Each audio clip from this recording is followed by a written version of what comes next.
serikali imeishiwa hela, ina print hela. Moja, tuna akiba ya zaidi ya trilioni 16.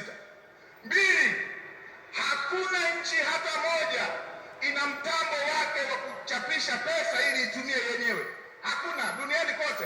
Fedha utaratibu wake mpaka uchapishe inakuchukua miaka miwili. Utawezaje kuchapisha fedha baada ya kuingia kwenye uchaguzi? Wanadhani fedha unatoa fotokopi.